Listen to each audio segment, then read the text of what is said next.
everyone, I'm Lindsay, one of the preventative education facilitators here at Rowan House. And this week, we're going to highlight some of our grade 5 school programming for you. Today, we're going to start by talking about bullying. Now, last week, we already talked about what a bully is in our grade 2 programming. So if you haven't had a chance to look at that yet, make sure you check it out after this. For now, let's look at some of the types of bullying that students might experience. The first type of bullying is physical. And of course, that could be things like hitting, kicking, or pushing, but it could also be some of those things that are not hands-on. So that might be breaking something that belongs to somebody else or throwing something at somebody. The second type of bullying is verbal bullying.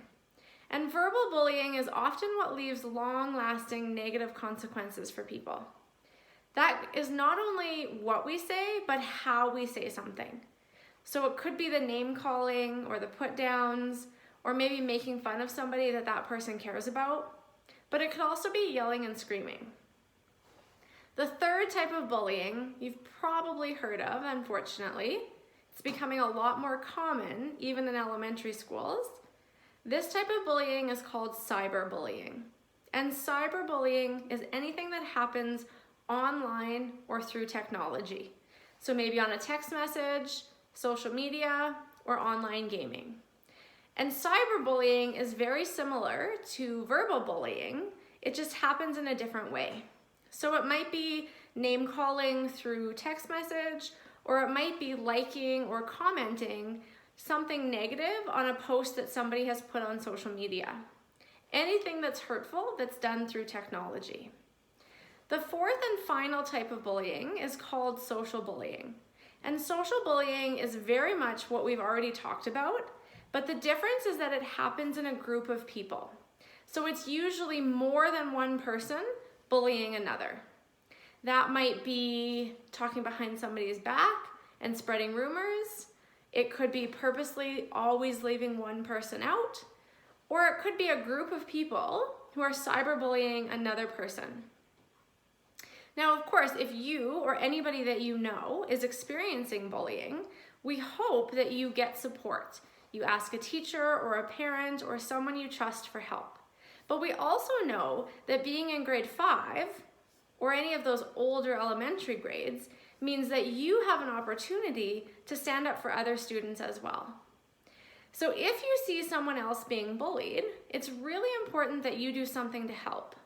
And I know we always think it has to be jumping in and stopping bullying in that moment.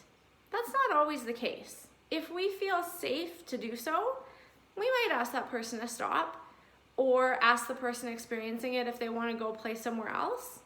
But we might not feel safe to do so. Maybe it's going to the bully later and just saying, hey, we don't want to see that kind of behavior. Here's how we can be kind and respectful.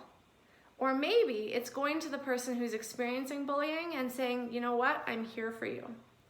I got you. If you need any support, please ask me for help. I will do whatever I can.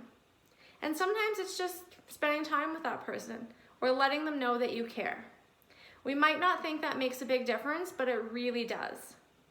So what we're going to do with this video is we're going to attach a bunch of scenarios and questions, and we really encourage you to talk to your parents or whoever's at home, or maybe call a friend and chat about what does bullying look like in your life? How could you help other people? What would you do if you saw bullying happening?